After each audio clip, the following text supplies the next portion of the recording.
हीरा परखने वाले से ज्यादा पीड़ा पर परखने वाला महत्वपूर्ण होता है, क्योंकि असल जिंदगी में पीड़ा परखने वाला ही जौहरी होता है।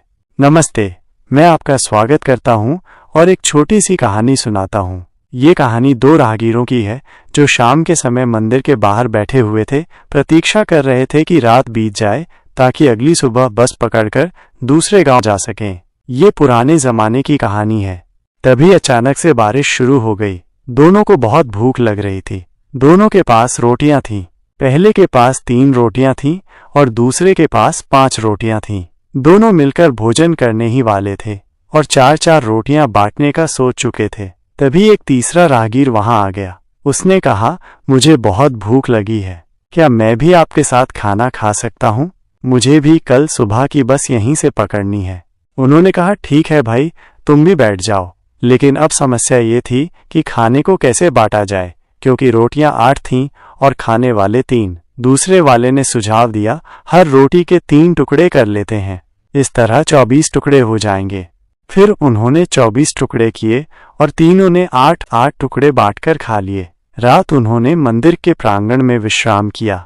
सुबह जब तीसरा यात्री जाने लगा तो उसने कहा, भाइयों, मैं अपनी ओर से आपको कुछ भेंट देना चाहता हूँ। उसने 8 गिन्नियां दी और चला गया।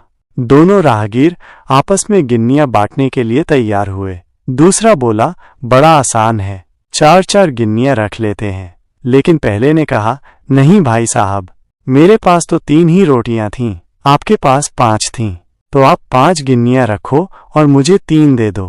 तभी मंदिर का पुजारी आ गया। उसने कहा, एक काम करते हैं, भगवान से पूछ लेते हैं कि इसका फैसला क्या होगा।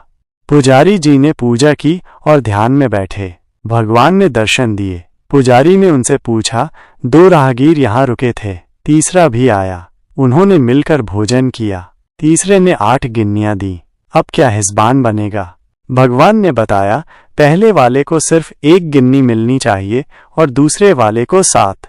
ये सुनकर पुजारी जी चौंके और पूछा, ये कौन सा गणित हुआ? भगवान ने समझाया, पहले के पास 3 रोटियां थीं, उसने 9 टुकड़े किए, उसमें से 8 उसने खुद खा लिए और केवल 1 टुकड़ा दान दिया। जबकि दूसरे के पास 5 रोटियां थीं, उसने 15 टुकड़े किए, उसमें से 8 खुद खाए और 7 दान दिए, इसलिए 7 गिन्नियों का हक उसी का है। पुजारी जी ने ये निर्णय सुनाया और दोनों ने भगवान के निर्णय को स्वीकार किया। पहले वाले ने 1 गिन्नी रखी और दूसरे ने 7। इस कहानी से हमें ये सीखने को मिलता है कि भगवान का न्याय और गणित संसार से अलग और श्रेष्ठ होता है। त्याग करने वालों पर भगवान की कृपा बरसती है।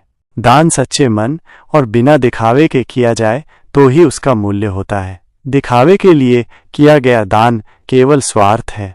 समय का सदुपयोग करें और दूसरों की निस्वार्थ मदद करें।